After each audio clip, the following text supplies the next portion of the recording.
Hey guys, it's 258. If you've seen from my community post, I am attempting the auditioning thing. Probably ain't gonna work out, but if it does, my god, if it does. Just my god on that point. Anyways, back to herd instincts. Last time I think Twilight wanted to observe Tim and his herd, and I think right now we're going into an argument because I literally just saw the first couple of sentences. I'm like, damn, the next better to be this upset about it. So here we are. Anyways, chapter 16. This is could be completely new content to me now, because before this channel, I had a previous one that got deleted, and I was doing like 3 stories at once, and I was like, nah, because I didn't like doing that concept. Since now I got a job, got school, got everything going on, and I'm trying to do this auditioning thing. If it works out, and if I make the same salary as my job, I'm gonna quit my job and do YouTube full time, which that's just hopeful thinking and a dream. But if it does happen, boys, I hope you support me from there on. If I'm gonna leave that up there, but like if I do get in, delete the edition, be like, boys, I'm in, and then that's it. This channel's gonna be inactive forever if that happens, but I highly doubt it will happen because I'm still like trying to figure out the auditioning thing, and I'm trying to figure out the half points for that, and I still don't understand how I do that. Like, this has been, I don't know how to self-introduce me as a new character, because like for me, I've been 258, I've been these other names that I don't really go by anymore, but like I normally keep it as 258 just for all my content that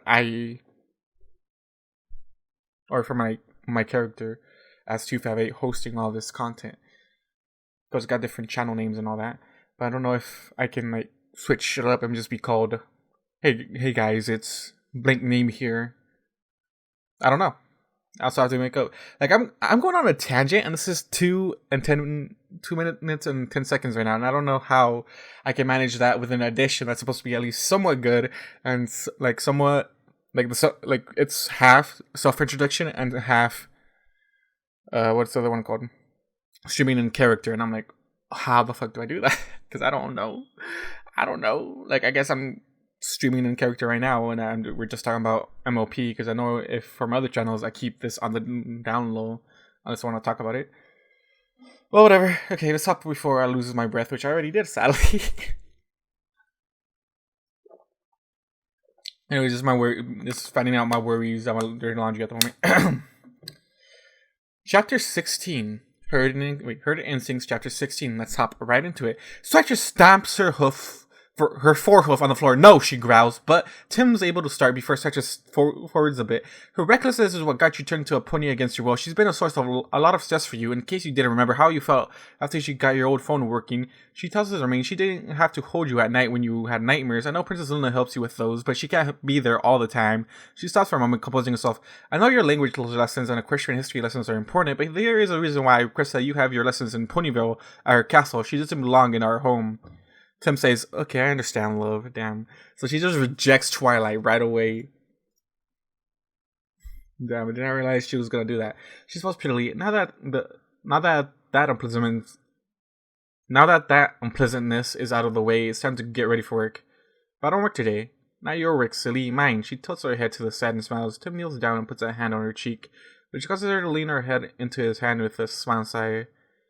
Have I told you I love you enough? She says, I always love hearing it, love. She turns away, using her tail to whap him on the hip gently.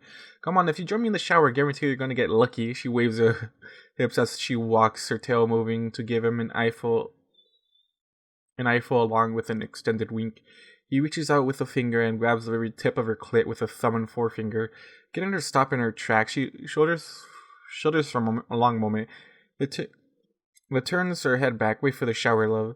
She says as she ascends the stairs with him tickling her hips and playing with her tail the whole way up. He loves the sound of her throaty giggle.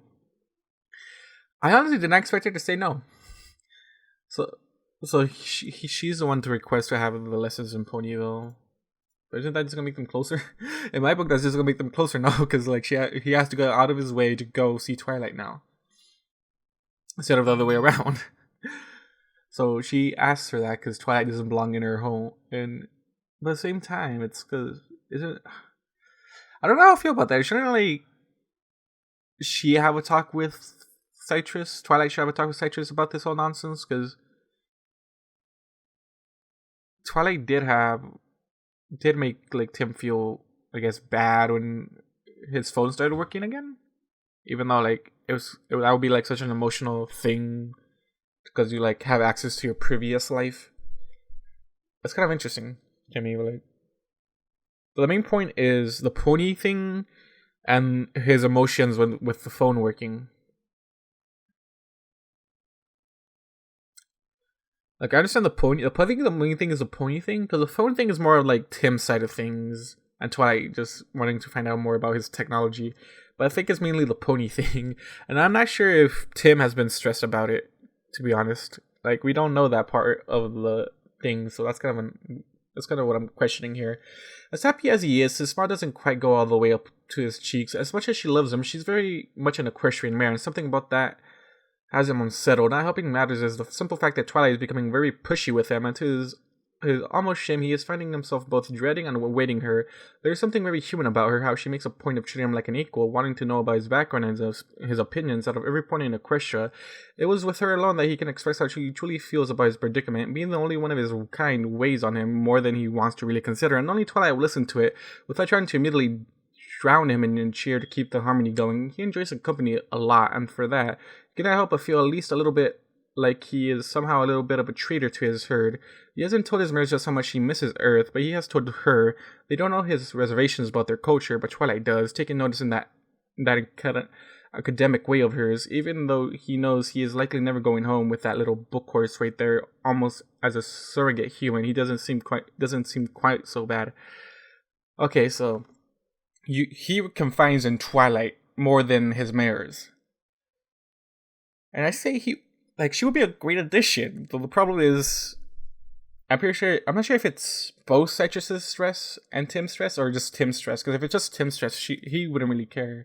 But it's also like Citrus watching out for him at the same time. So this is kind of like annoying to me. Like, And this troubling growing mode of affection for a mare outside of his herd makes him feel guilty. Well, Twilight was the first one to like Citrus technically was the first one to understand your little area, but Twilight is like the one like, oh, we're equals. Yeah, that's kind of annoying to me. Like, oh, Twilight sees you when you're with Twilight, you feel like an equal, but when you're with your own mares, they push you down a bit. Like for Tim, it's just like one step, because compared to like Silver's like down in actual like their actual culture, while Tim is literally just like a step away from being like a mare, because I'm here mares are like the difference. It's kind of weird. Anyways, time skip. Tim walks next to Citrus Bush. The yellow mare is happily prancing along through the streets of Canterlot. Tim finds his foot falls fairly heavy. Citrus might not have worn him out this morning, but he's suddenly feeling the effects of the exercise. Years of sitting while herding the trucks around had given him a little bit of a gut.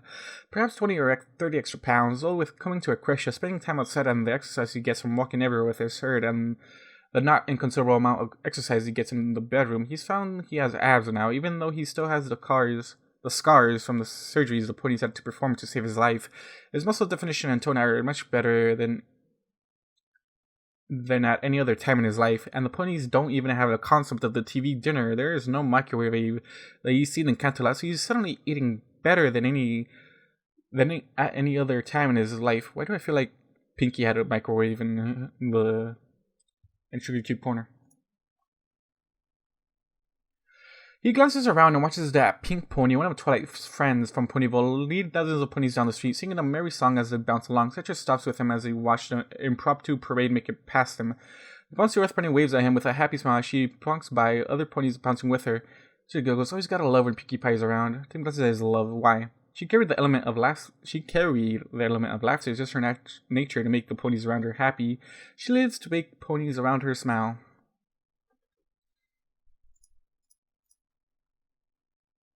The pony parade continues down the street, though the song seems to be reaching a climax, judging by the increase in energy from the ponies as they follow her. Tim shakes his head. I still don't understand how there is music all around, yet no pony is playing anything. Citrus giggles. Tim, the magic of harmony has been explained to you, right? His nod, she continues. The magic is all around us, infusing every pony with the harmony of our world. She nudges his hip. Even you, when you told me that Princess Twilight had said that your magic resistance is dropping, who knows, you might just get caught up in a Pinkie Pie song someday. Have you? She nods, his eyebrows rise. How was it? Citrus blush, chases a hoof on the sidewalk. It was like being infused with happiness, with joy. You feel the magical connection that's always present between the ponies far more acutely. You don't need to practice. You simply know what to do, and your hooves move on their own. Your voice raises with the others, and you add your own energy to the magic of harmony. The only way I've heard of it being a stronger feeling is in the Crystal Empire. Oh, why is that? The Crystal Heart is what spreads light and love throughout Equestria. When the crystal ponies energize the heart, it can be felt all throughout Equestria, all throughout the world actually. Perhaps you can take a trip up north to the Crystal Empire and you can see what that magic means. Once you are able to feel the full effect of equestrian magic, you'll see why it's important to us. Yeah, his magical resistance is dropping. Not sure if that would be a good or a bad thing for him. That's the problem. I think that might be a bad thing for him. In my experience with magic throughout these stories, I think that's bad, no? But at the same time, I'm just thinking about Max and the other story with his chaos energy, chaos magic that he had to deal with. And every pony has their own specific elemental magic. Like Earth ponies have strength, obviously. Pegasus have walking on clouds and wings. And unicorns have control of most of that. What would Tim have control of? Or which elemental thing he'd be in charge of? Or what surge of energy would he have in his body? He nods as she continues leading throughout the streets. She spends some work days continuing her work at the hospital, helping ponies that have been injured gain back their confidence, but the rest of the time is spent working at the cosmetic shop her mom had built years before. After her herd broke up with the departure of Rotten Apple, her mom had moved out to the coast. That left the shop in Citrus Blush's hooves. She makes most of the cosmetics sold there, and they are highly sought after by the Canterlot elite.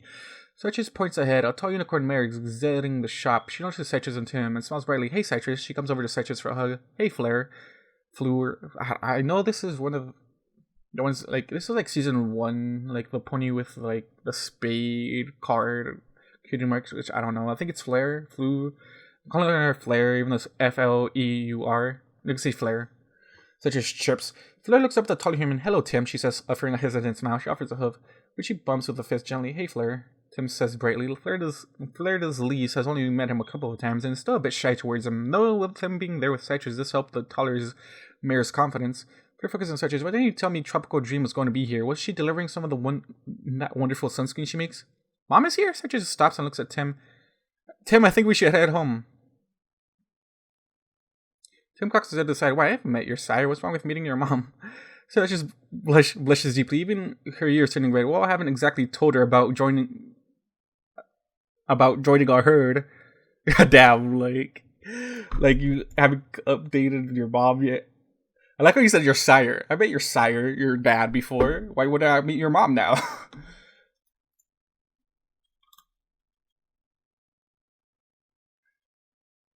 Fleur gasped. You haven't told her that happy news? Oh, Citrus, you should have her meet your cult friend then. The problem with that is he's human / another species that doesn't really exist in this world. How is she going to react to that? That's my question. Like, what? Citrus' ears flatten and her tail tucks up under her rear legs. I was planning on talking to her privately before I had Tim meet her.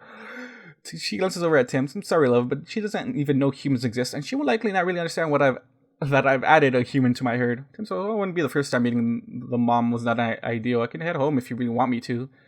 So she stands there for a long time, her ears flicking back and forth. Finally, she look up. Well, it had to happen sooner or later. Let's go in. Oh, let's go. She's like, let's get it. Let's get this over with, baby. Woo! Tim follows Citrus as she bids good day to Fleur and trots happily towards the shop, her tail waving happily as she turns and pushes through the door. Hi, Mom. I thought you weren't going to be in town until the gala.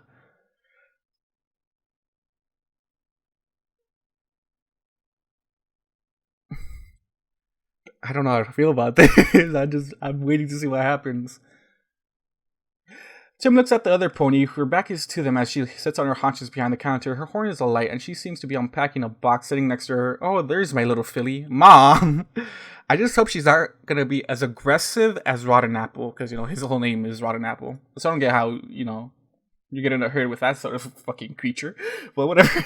Now, Citrus, you'll always be my little filly, and nothing you can say will change that. Just give me a moment, please. I was able to get a fabulous deal on some sunscreen ingredients locally. I have one batch that I've finished early, so every time. Don't be a workaholic, Mom. Oh, like you, little one, the main reason I'm here to see you, you know how much I miss you, so what's been keeping you so busy?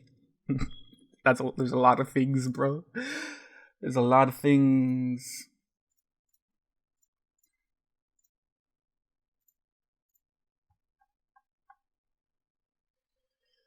Such sits at her ease next to Tim as the older man continues working. Tim opens his mouth to announce himself, but a soft whap from Such's tail keeps him silent. He glances down at her, and she gestures for him to wait. The older man floats a second box closer to her. Magic flips the cardboard open, and some larger vials flow onto the shelf. The only sounds in the shop are the chime of her magic and the soft clink of the glass vials as she places them on the shelving. Before too long she's done, she takes a moment to fold the box flat and float it onto the counter. Tim can't help but notice her similar coloring to Such's. Nearly identical coat color with a two-tone mane that is maybe a shade lighter than her daughter. She turns around and looks at Citrus and Tim. Her smile slowly slips off her face as she moves on one hind leg backwards, trembling a little. She stands there for a long time, her ears going wide as her pupils shrink to the size of peas. Yeah, 'cause creature unseen, don't know if dangerous. Mom, Citrus asks, "What's the matter?"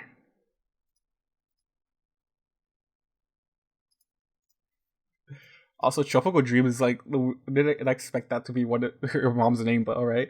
Tropical Dream's breathing picks up as she starts to pant softly, her legs trembling as she backs slowly away. The confines of the store, however, limit her movement, and her rear comes into contact with a display case. Looking side to side frantically, she appears to be searching for a way to escape. Unfortunately, the bump loosens one of the shelves, and the bottles start to fall to the floor. Citrus quickly grabs the bottles with her magic before they hit the ground, but the older unicorn starts to shriek, "Monster!" Tropical Dream darts down the line of the display cases and disappears through the door to the back room. At least it's better than Rotten Apple, I guess. I think it is. So just stands there for a moment, her magic fixing the shelf and balancing the stack of bottles. She finally lets her horn quiet as she shouts out, "Mom!" She darts down the aisle and slips through the door the other had dashed through, leaving Tim in the front of the shop alone. Such as his mom seemed terrified, so he'd better not follow her. He shrugs and moves over to pick up the boxes Tropical Dream had brought in and emptied. He takes a moment to clean up the trash. He moves over and looks at the jars the older unicorn had brought. Lets out a low whistle, looking at the price printed on a little tag on the bottom of the bottle. He picks up another bottle and quickly puts it down upon seeing its price. Everything here is very high end. He knows that Citrus makes most of what is sold here. And with these kinds of prices, you can still see how they live so well. The quality must be top notch to attract ponies with that kind of bits necessary to shop here. A soft hoof step gets his attention. "Tim," comes Citrus's voice softly. "Could you come here?"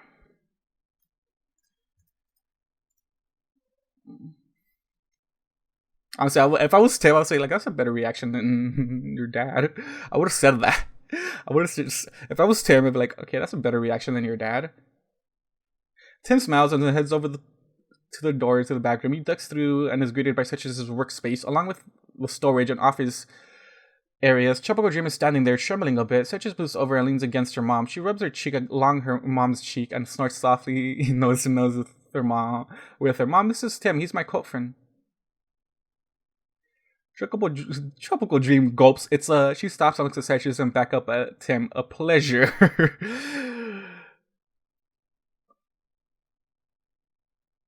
I honestly would say that's a lot. I'll take this better as your dad. Quite often, when dealing with fearful ponies, Tim has found that setting down and getting closer to their level allies many fears. He reaches over and grabs such as his work stool and slides it under him as he sits down high. Strangely, even lowering his height doesn't really seem to allay her fears. In fact, she shrinks back even more. Such as puts a forehoof around her mother, drawing the larger mare closer to her. "Mom, he's a human. He's from another world. He's the only one in Aquatia, if not the entire world." Tropical looks at her daughter, then back at Tim. "He's not related to the Diamond Dogs." Her voice continues to quake tremendously. I would have laughed at that, because, like, I was called monkey by your dad. Now dog. What is this nonsense? Such as gasps. "Oh, now I understand. He's got the long arms and the hands. They remind you of the Diamond Dogs." At Tropical's nod, she squeezes her mom even close. "No, Mom, he's no Diamond Dog. He's a gentle and loving, and he's more like a pony than a dog." Tropical trembles, looking up at Tim. "You are big and scary," she says softly. Tim smiles. "I get that a lot when I first went around Canterlot." He looks at Citrus, but going around with Citrus and Cayanne and later North Point has shown the ponies around here that I'm not all that bad. She shivers for a moment, and then she looks at her daughter. "How long have you been together?" "Since the middle of spring.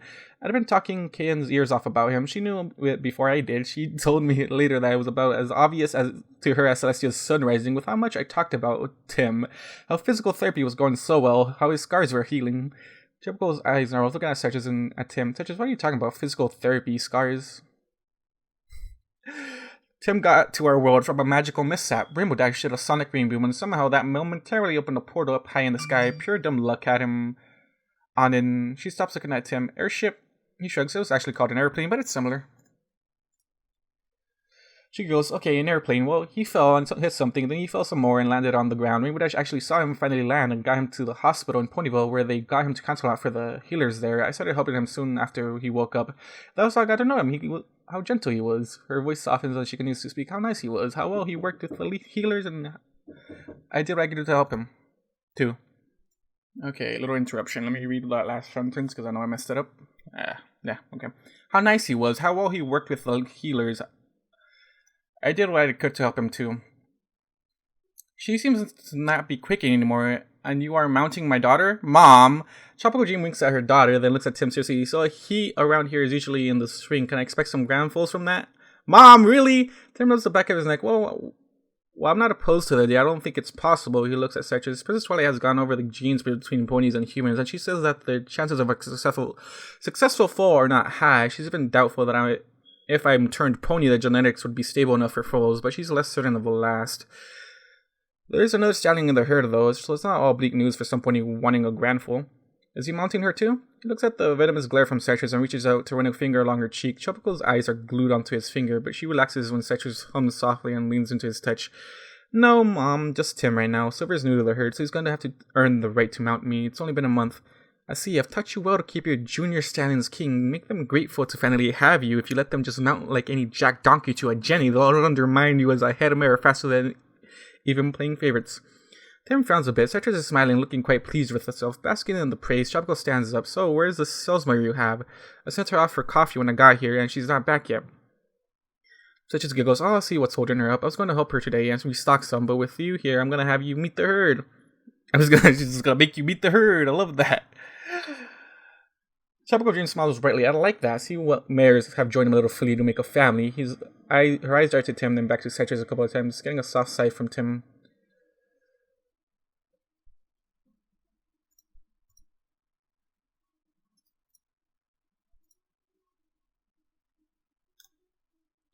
The sun is low in the western sky when North Point finally joins the rest of the herd in the living room after a long day of work. Cayanne is humming happily in the kitchen while Silver is flitting around making sure the Tropical Dream's needs are met.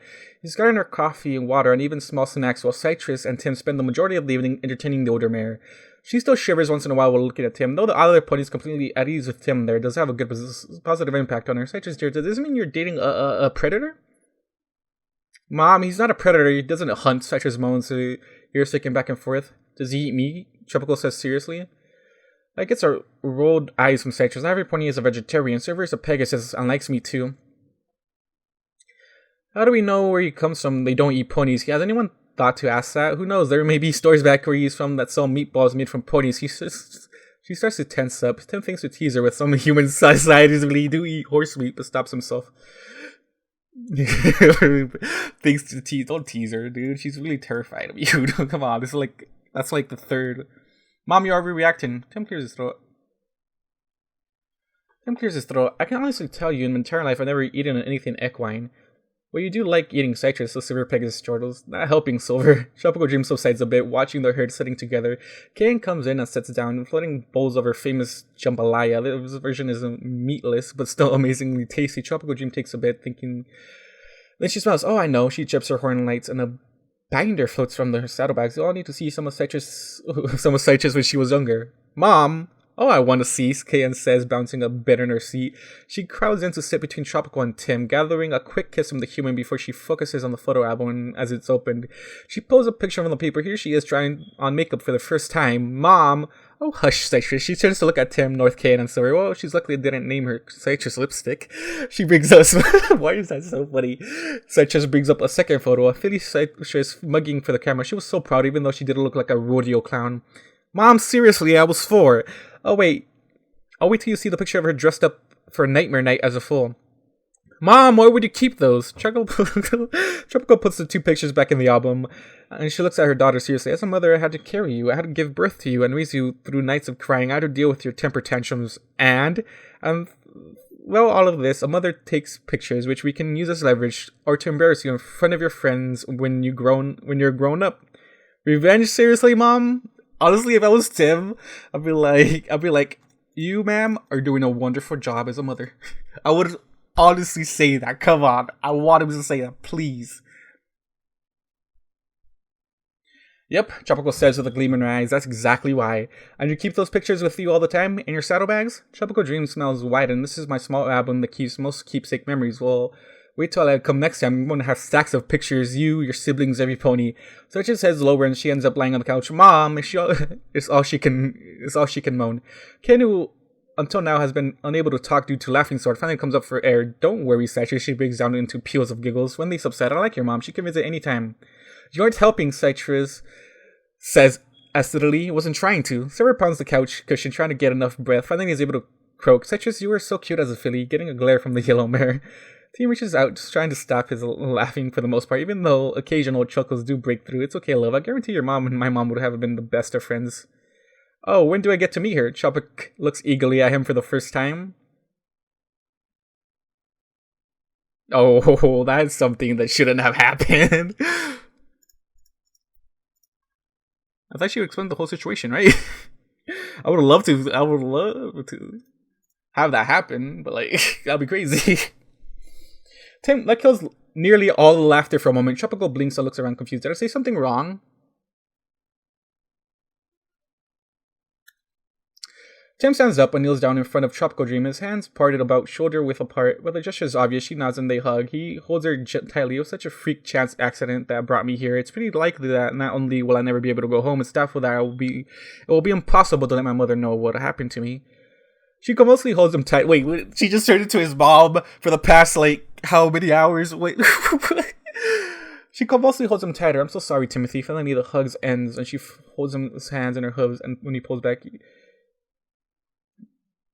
You are still too big and scary for my taste, Timonthy, but I'm glad that you are in my dear little filly's life. I'm quite pleased with your entire herd, Citrus. Tim stretches and yawns as he stands up. I think we're going to turn in early. He offers Silver a hoof bump and kisses Tropical Dream on the cheek before heading upstairs. His steps are plodding, slightly heavy. The last thing he wanted to think about was home, not Equestria home. Damn. North Point's hooves clatter up the stairs with him as he heads into the master bedroom. North smiles as she closes the bedroom. So, Tim, you ready for some action to tire you out before you go to sleep?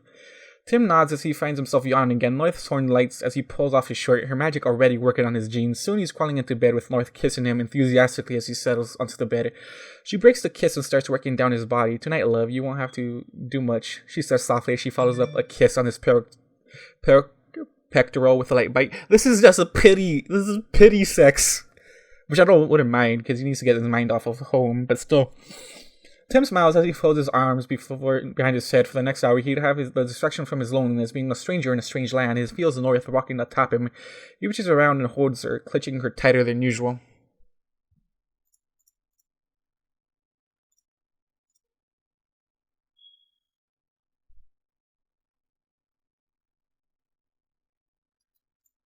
No! Damn it. Okay, time skip or a dream? I don't know, sure. Little marks that just say there's the different scene here. Tim feels his cock surrounded by something hot and wet. It's riding him up and down, making pleasure to little gasps. Tim, the voice says, you almost started. Karen, how are you? She shushes him. Just relax, love. Tim lays back, not moving, just soaking up this feeling. It's not like the pussy of any of his mares. It's familiar, tighter, and dare you say, perhaps a little wetter. The pleasure is building in his cock, the pressure rising. Karen's body feels so good. He longs to touch her, but he can't make his arms comply. He feels so good. His balls are tightening. Electricity is beginning to run along his dick. He lets out a small grunt. Karen giggles and goes faster. Good stallion. I want you to come for me. I'm gonna. Karen would never say that, unless Karen is weird about this whole thing. He finally gets his arms under control. He touches her. It's almost like skin. Come for me. Come hard. This is it. He awakens. Just as he crosses into orgasm, his dick's twitching in the woman's warm hole. He opens his eyes. Citrus, the mirror looks up and down, letting him spew all over with an excited grin before cleaning him off with a carpeting of kisses along his shaft and balls. That was the worst dream. That was one of the worst dreams you can have right now. She smiles, purring. Morning, Tim. Must say, I haven't seen you spew that much in a long time. He cuddles her, enjoying the feeling of the short fur, but somehow it leaves him feeling a bit incomplete. It's a little bit late, but how about a little citrus so you don't get scurvy on your voyage? He complies, but he more nibbles this time rather than devouring her. Once again, it's time for his twice-weekly trip to Ponyville. The trip actually doesn't take too long, and the chip that Twilight had given him, letting him access the royal coach, makes the trip quite comfortable. A bit of over an hour each way isn't that bad of a commute. An hour? My god, that's a long commute for me, fam. Especially if I'm just looking out the sky. I don't know how Tim does it. A frown is on the human's face. He's almost berating himself. He has a harem of lovely mirrors, but last night he had dreamt of Cayanne and the sadly human body riding him, and when he woke up sightless, he remarked how much more than usual he had ejaculated. Great. He'd rather dream about loves lost forever than be with his current loves for real. They're great, but they aren't human. They aren't really like him. Though mares have teats, he can't deny missing seeing what a proper pair of boobs looks like bouncing with every thrust of their bodies. The squishy yet yielding gesture and how indefinitely he could kiss them, caress them, hold them, tease them, and while doing that, clap a hand to her ass and squeeze, feeling the satisfying sap of skin on skin, plus their bodies pressed together, feeling the softness and heat radiating from another just like him. It will also be nice to have a mate who can more properly cuddle with side to side without having to contend with leg, manes, and tails at all kinds of odd angles, and as much as he appreciates such as nuzzles, he really wishes that someone could hold him with soft hands instead of hard hooves. And the dexterity of fingers, he stops for a moment, shaking his head. Woo! This man really misses a human's touch. Damn. I guess it's understandable, I guess. No, normal fanfic would just go into it, like, say, nah. He just enjoys the touch. Or they're going to anthro, because anthro doesn't really have to deal with too much of that, but a little bit of it.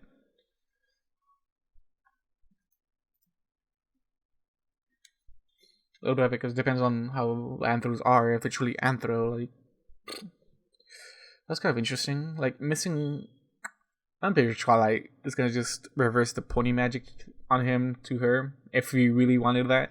The streets of Ponyville are quite busy this beautiful warm day. One of the last gasps of summer before they have to switch it out to autumn. Back home, he was lucky to get a couple of weeks of fall before winter weather clamped down on the city. Here in Equestria, the ponies take their times with the weather change, and they celebrate every changing of the season. Though the ponies tend to find reason to celebrate anything and everything, Tim again walks through the bustling town. The white mare from the boutique smiles at when waves as Tim passes. She seems to be watching over three foals. One is white like her, the other two are bright yellow with a red mane and a tangerine colored Pegasus with a purple mane.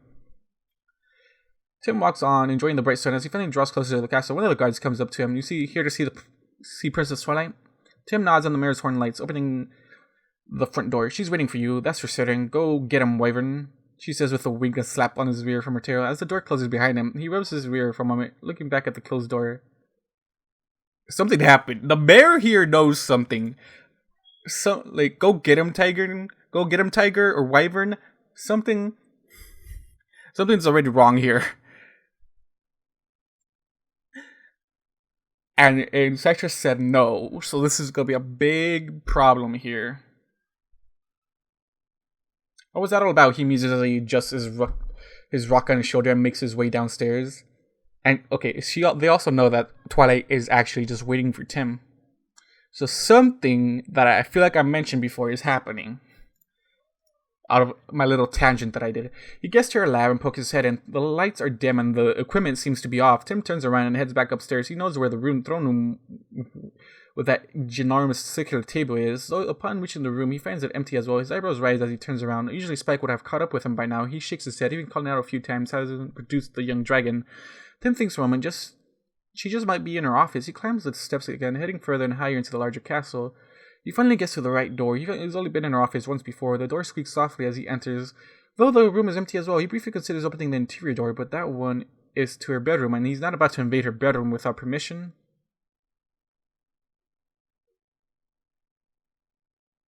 Apparently, the squeak of the office door got her attention. Cadence, is that you? Tim opens his mouth to answer through the door, which she pipes up again, opening the door with a magic.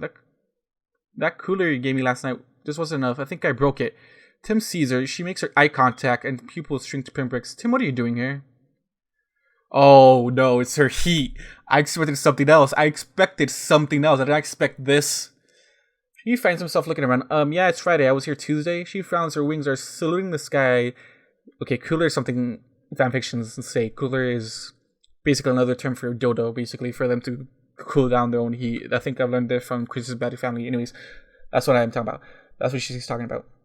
He finds himself looking around. Yeah, it's Friday. I was here Tuesday. She frowns. Her wings are saluting the sky, though she's fighting with him. I know. I had Cadence send you a letter. I watched her write it and send it. I had to cancel today. I was expecting Cadence to be back here. Oh, he shrugs. Oh, I never got a letter. If this is a bad time, Twilight, I'll go. Don't go. She very nearly shrieks, getting him to turn around. She's standing there. Her tail is waving back and forth. She clears her throat. I mean, and don't go yet. Since you already made the trip, better not waste it. She laughs nervously as she gestures for him to follow her into the bedroom.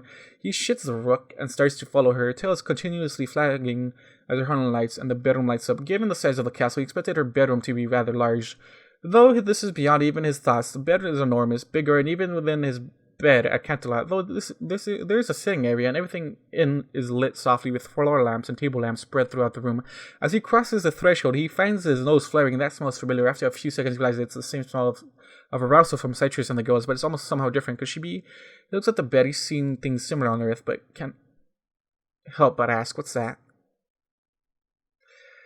It's Cadence. This is all.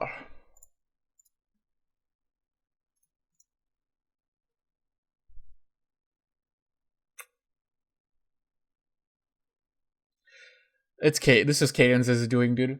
I hope Tim talks about this as citrus. She yelps and her horn brightens. The black rubber, whatever it is, glows briefly and disappears. Nothing, just something to take the edge off. I'm sorry, I really wasn't expecting you today. Not that I don't welcome you here. You could come here anytime, day or night. I'd be happy to have you up here with me. Her face flushes. Well, not just here, anywhere in the castle. I'd find room to ride you. Her blush and Tim says, I mean to have you ride me. She yelps softly. What? I mean, join me for your education. Her normally lavender face is closer to blood red at the moment as Tim stiffs again. I'm sorry about the smell. I think I should open a window to air the place out. The princess blurts. Tim. This is instinct. I'm pretty sure Twilight wouldn't want you to mount her right now, so don't mount her. I'm pretty sure Twilight would want this to be at least romantic and just consensual for both parties. So please don't do anything hasty. And Twilight is the one that I need to worry about here because she's the one that can run rampant without Tim being consensual about it. Tim shrugs his thinking, getting a bit fed. Says, okay, it's actually quite pleasant. He tries to think of where he smelled that before. Nothing comes to mind. He smiles as he sits down on a chair in the sitting area. I've gotten some new words to work on. Oh, that's nice, he says absently. She's running her hooves over her bed, smoothing out a few wrinkles in the sheet before her magic brings the comforter over to settle onto the bed itself. With her back to him, he gets an eyeful of her mirrorhood, which is clearly ready for action. The smile intensifies, and he shakes his head. The feelings are quite pleasant, though he finds himself shifting a bit as his pants are getting rather tight. He looks at his erection, seemingly trying to burst from his pants. He's little, but he's not helping. Obviously not. You already know the smell of arousal when it comes to your mirrors. Of course, when there's another mirror in heat, you're gonna get that same reaction, bro. You got used to it already. Yeah, his thinking slows even further as he looks up at Twilight. I think there might be a problem, Twilight. She ignores him as she puts a hoof to her chest and breathes in, then pushes the breast slowly as she moves her forehoof away. She repeats the action again, and then she smiles at Tim. What were you saying? Tim frowns looking inward. Says something. She shakes his head. I don't know. My thinking seems a bit fuzzy. This doesn't seem to be good. The problem here is like if they do the deed, Twilight smell is gonna be on Tim. That's the problem here for me. And the moment he goes back up in Canterlot, woo! There's gonna be some argument. She cocks her head to the side. Really, pony pheromones affect you that much? I should write that down. She concentrates for a moment and she shrugs. Oh, I'll worry about that later. They're both loopy boys. They're both loopy.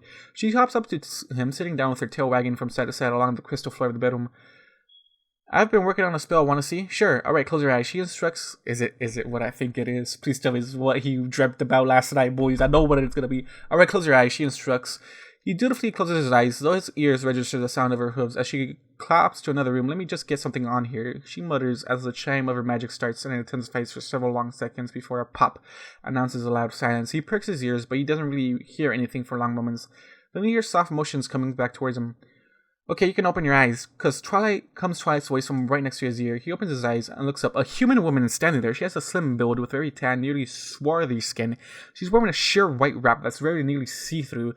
She has a long black hair with a violet streak going down to her hips.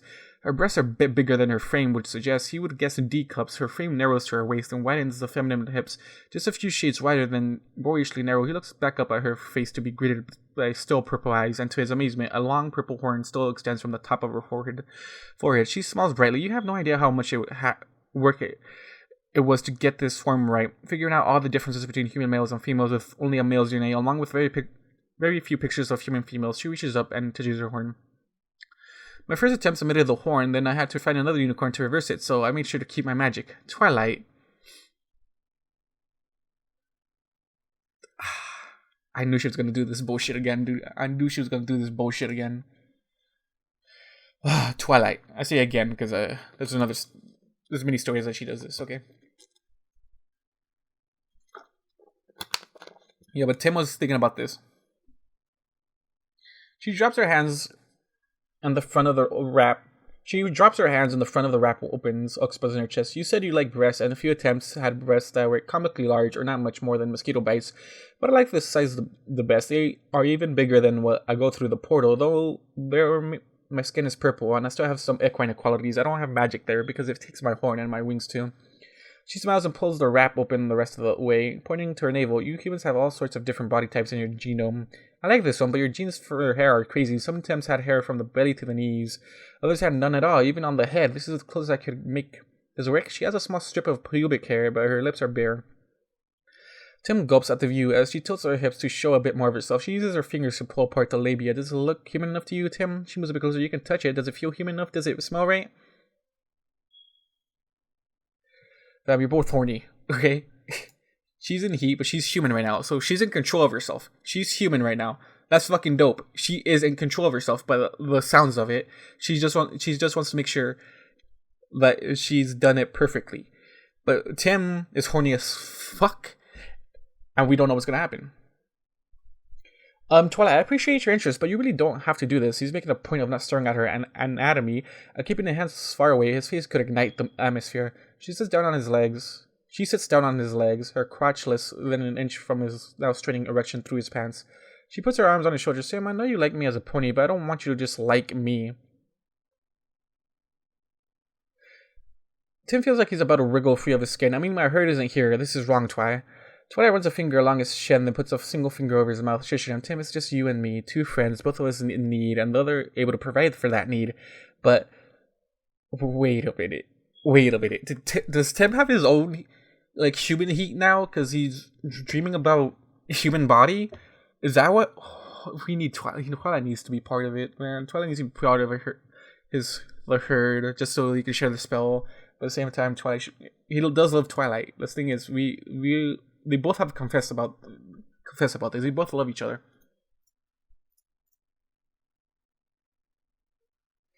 She leans forward, pressing her entire front against his body. She rolls her shoulders back, letting the wrap fall to the floor, and then she wraps her arms around him. He reflexively puts his arms around her. All Tim can say is, we shouldn't be doing this, Twilight. She shifts to where there are no snows. Why not? We are just two humans right now. She leans forward and hugs him tightly. He feels her breast press against his chest. He tenses, almost shaking. She strokes his back and relaxes. He puts his hand on her shoulders and looks her straight in the eye. Because I have a herd, citrus, Cayanne, and North, even Silver. I can't betray them. We make each other so happy. But are they really, Tim? Luna tells me you dream of your own woman. That's a need that you just can't meet. Tell me, do you miss your Earth? I do, Twilight, more than you or they know. We have talked about it quite a bit. What do you miss about it? Tim is downcast, slowly listing. Damn, Twilight, this is just gonna be so... Why you gotta be so emotional about this? Damn, Boris, damn, boy. He's having a human warmth right now. Something he wished for during his little dream last night. Tim is downcast, slowly listing. I miss fellow people. I miss having beef or pork or lamb. I miss not being on the receiving end of casual sexism and xenophobia from near everyone. I miss such as his mom. She reacted to me like I was a monster. Then she told me such as she was proud of her stallions were tamed. And then she was beamed at that. I'm not Silver. I don't like mares condescending to me. I miss the skin-to-skin contact that I had as a human with other humans. Twilight interrupts. So you miss this? She sticks her hand up his shirt and rubs his chest. Tim stiffens but answers yes. He touches her hand back, really retrieving it. You grasp it, intertwining with your fingers, soft and warm, not like hooves. I miss the feeling of skin. He looks at their hands, intertwining. I never knew how much I missed that until now. Twilight sparkles, smirks. How about this? Her horn flashes and Tim's shirt vanishes. She hugs him again. He feels her breast press against his chest. He sighs, and Twilight could read the beatific expression on his face. Next, she leans back and lifts her chest up, taking his hands in hers, touches them. Tim shakes his head. Twilight, please, you're really nice and I like you, but this is going a bit far, don't you think? It is going a lot. So it's going way too far, bro. It's going way too far. But Twilight is in the heat and she can't control her mind fully. But she has some. She is literally like you two already confessed to each other, basically. This is our secret. We're just a couple of humans, only woman and man in a question. Don't lie, you're liking this a lot. She places a single finger on the tip of his erection, throbbing in his pants, and she smiles as she rests his hands on onto her tits. There you go, she smiles, her horn pulsing as a violet aura compels them to squeeze, the fingers sinking pleasantly into the flesh. If she'd not known her true form, Tim would have sworn these were as real as the air in his lungs. Tim needs her, feeling guilty but not able to stop himself. Before he knows it, he's kissing them, inhaling her scent. His hands are shaking. He's practically drinking them in like a parched man in the desert, thirsting for water. Do you like my body? Yes, he's able to pant. Is it everything you missed? Yes. Good, she says. She straddles his legs, her hot sex so close to his straining erection. She reaches down and runs a finger along the edge of his jeans. Do you want me? Twilight. Tim is pleading with his eyes, glancing for an exit. Yes or no, do you like my body? He gulps, yeah. I like your body. I've dreamed about this for so long. Oh, she touches him all over, rubbing against him. The smell of her sweat and sex are getting to him. Lasting and lunging are coming to a broil. He makes one last saving throw. Twilight, please, I can't do this. Not too citrus getting north and silver. Twilight kisses him, foiling his attempt at a dodge with her magic. Her tongue invades his mouth and soon gets a small moan from him, please. Please, Jim, don't deny yourself this. We're friends, right? And friends make each other happy. I'm the princess of friendship. Let me make you happy in a way only I can, and you'll be making me happy too, Twilight. Yeah. Like, we could be friends with benefits type of shit, but like, bro, like, he's not consenting right now.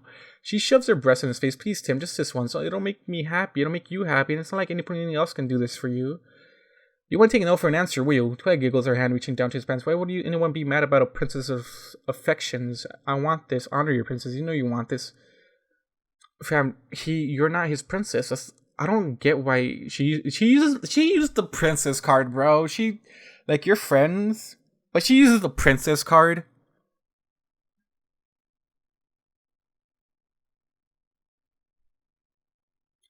Don't use the princess card against a non-pony. First thing, don't you dare. Don't you dare use that. At the same time, I think, I'm not sure if Citrus will be mad, because I think this is like, she's gonna pull this card if they find out. She's gonna use this card when they find out. That's the problem here. She's gonna use this card when they find out he did this. And I'm not sure if I'm ready to read that argument or not. Also, at the same time, I feel like Citrus would be happy to have Twilight, because, you know, then her dad can't see shit. They just shut him right up. But you pulled the princess card, bro. You don't do that to him, of all people. He's not. That's annoying. That's annoying to me. He's a stallion trying to fit in, but he's not a pony. That pisses me off more than anything right now. Anyways, honor your princess. You know what you want. You want this. She didn't wait for his response. Striking before he could object, she kisses his chin and wraps her hands around his shoulders. As she brings him closer, she presses her body along his. No more. I want this. Let me have you. Your body agrees. Her tongue invades his mouth in a passionate kiss. The end. Speaking about being equals, Twilight, you just ruined that for him. You just ruined that. You literally just took control of the whole situation here. Like, he was saying no so much, but you took control of it and pulled the princess card, which is some bullshit compared to what he's gone through. He's told you everything. Both of you have confessed to each other that you do both like each other. The problem is here, there's a moral ground that he was trying to take, and you just crumbled it. You crumbled his moral ground. What do you think he's gonna feel so guilty when he's done here? What the fuck, dude? I feel so bad for Tim now, man. I'm more annoyed that she pulled the princess fucking card too. Like, I get the being friends with benefits bullshit. I get that we're both humans type of shit, but the princess card shouldn't work for Tim. That's what pisses me off about this. You pull that bullshit.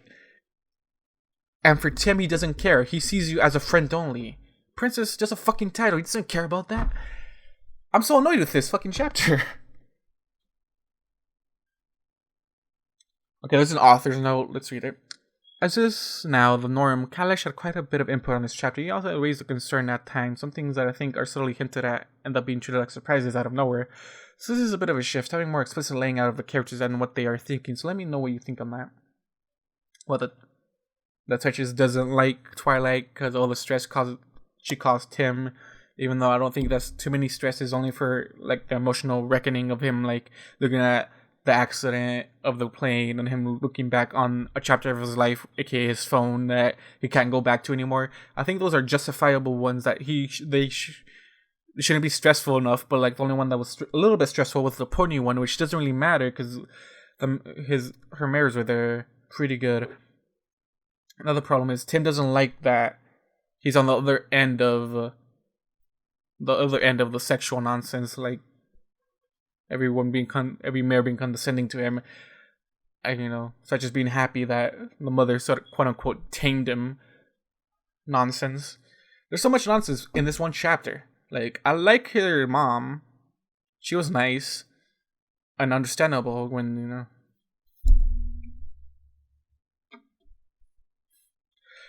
I like such as his mom, but the problem is Tim doesn't like being on the opposite end of things here. And I feel like Twilight understood that the most until this bullshit happened. Anyways, guys, thank you guys for watching. Listening to what you guys do. I'll see you guys in the next one. Anyways, wish me luck on my editions. I still don't get how I can have 1 to 3 minute tangents and not be able to do an edition. It's supposed to be 5 minutes.